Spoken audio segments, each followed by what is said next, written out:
Let me ask you a big outstanding mystery regarding police response to this, in my opinion, and I think a lot of people, and that is that it took over an hour before they finally blow the door to the room. They didn't know what was behind there. They don't know if there's one guy, multiple guys, alive or dead. You can tell by the intensity in their faces as they're going to about to blow the door. These guys are on edge. They don't know what they're going to be walking into. So why were they so meticulous? Why were they so slow and methodical in making their way to finally breaching that door? Well, because the threat was no longer there. Oh, well, what do you mean the threat's no longer there? We don't know what's in there. We know a guy was shooting. Hold on. We know he was shooting. No. The threat, when I say the threat, there was no longer any active gunfire. Okay, but he could have picked up the rifle at any time and started again, and as soon as he did something, he'd be dead.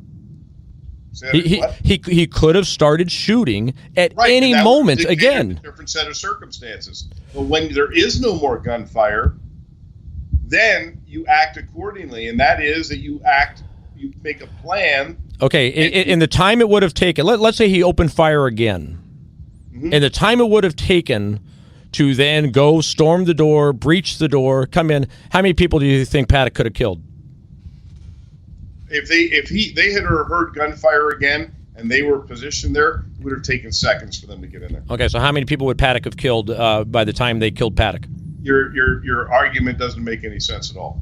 I'll tell you why. Because there is no, once that gunfire stopped, then there is no rush to jump into that door. But Randy, the gunfire had stopped multiple times and then it resumed. So it could resume at any time. Why don't you go in there and kick the guy's ass? No, you're not being accurate. Okay. Gunfire stopped for seconds and then continued.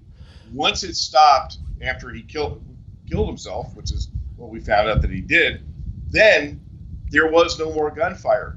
Then they were actively making a plan. No, all there is a guy in a room with machine guns who could start firing at any moment again. That was what was behind the door. So, okay, let me ask it a different way. He wasn't. He didn't fire. He could have started at any time. Okay, and he could have been armed with bombs too, and he could have had the place wired. And I got to tell you that the officers that did breach the door thought that it was wired and it was going to explode.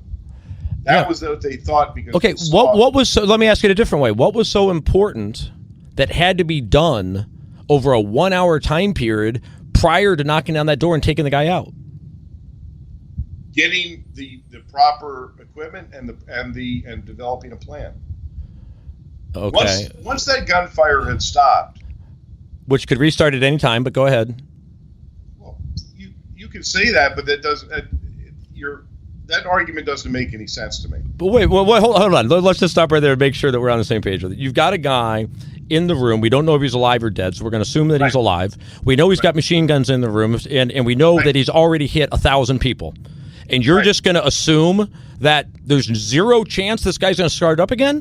Of course not. You don't assume that there's zero chance. Okay, well, if he starts up again, people start dying. Why not go in and take him out? They did go in and take him after out. An hour. Just to willy-nilly run up there and kick in the door is stupid. Okay. What did they do that was so methodical in that hour that made it so much smarter? That help me understand that, because seriously, I'm not the only one that's making this. Everybody I talk to says I don't understand why it took them an hour. So this isn't just me. So help everybody understand, what did they need to do in that hour to take the risk that he could have opened fire again, but they chose to take the risk that he's done. And now we're going to take our time for an hour because we want to get this just right before we knock down the door. What was so important about that hour? What were they doing? They were developing a plan. They were getting the equipment, and what they were doing was gauging their odds of survival in making an entry into an unknown situation where they believed that there was a very strong possibility that the place was wired and that he was still alive and sitting behind the door with a machine gun waiting to kill them. So you develop a plan that is going to give you the best chance of success and survival. And what do you know about that plan?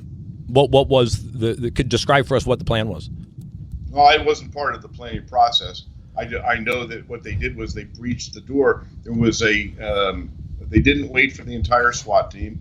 The SWAT officer put an ad hoc team together and they got whatever equipment. Now, if you have let me just ask you that question. If you have over an hour, you got tons of SWAT deployed to the festival, you have over an hour, why don't you have a SWAT team? SWAT was not deployed to the festival. They called SWAT in when the shooting initially started, and I can tell you that that SWAT response is being looked at as to whether that was the best response that they could have done, or whether they could have responded differently. Well, what did SWAT do? They staged elsewhere in an area that was in close proximity, because SWAT, generally speaking, moves as a unit. They put a plan together. They gather intel. They do. They move as a military unit, and just like let's go back in time and understand that these events are learning experiences for law enforcement. For instance, the Columbine shooting changed policing forever, because at that time the tactics were you locked down the place, then you called SWAT, and then SWAT made the entry. Because of the death toll, the realization was you can't wait. You have to commit immediately to that response. And so that changed the way law enforcement responded to active shooter incidents. In this set of circumstances, SWAT was called out, but they went to stage and develop a plan. But one of the SWAT officers, went directly to the scene, and he's the one that developed the plan and then moved in with the K-9 officer and some of the other officers to make that breaching. Let me ask you, that night, who was calling the shots? Highest level. Who's the highest level person calling the shots? I don't know. Would it have been Lombardo? No. The sheriff doesn't get involved in tactical decision. It would have been a supervisor there. It was probably the SWAT officer who was there at the scene, or a sergeant or lieutenant that was there at the scene, was making those decisions. Because it was such a huge scene, there would have been various supervisors that were in charge of different things, such as evacuations, such as coordinating the first responders, the fire department, et cetera, and so forth. But the person who was up there making the decision at the door was probably a sergeant who was saying, "Okay, let's do the breach." Does it strike you as odd that it wasn't a SWAT team? That whoever the guy in charge wasn't saying, "Hey, let's get a SWAT team." Well, there was a SWAT officer there, and I think that he was actually the one that was developing the plan.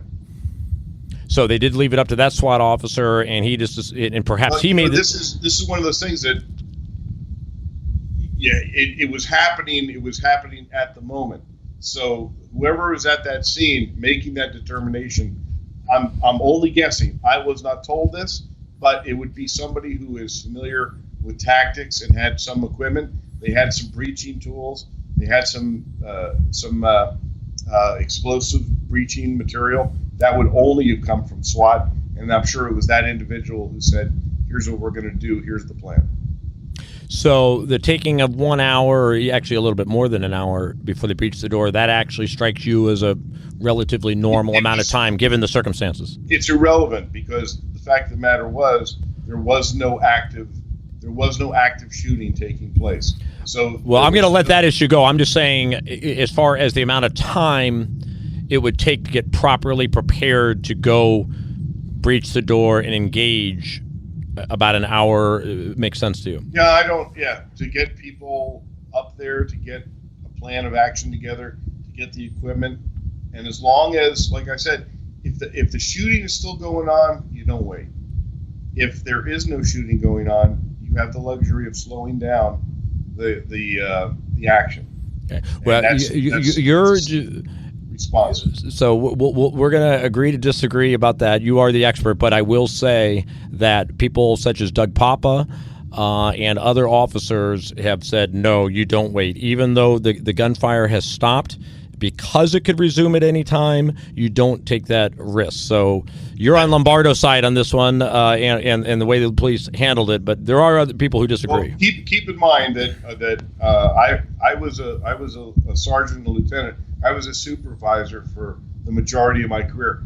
As a supervisor, you try and create the best chances of success for your team, and you have the responsibility of the lives of those men and women that are working for you and working with you.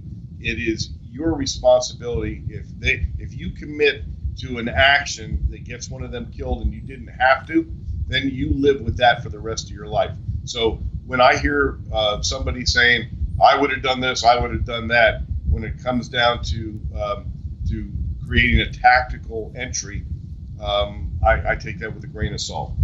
I understand.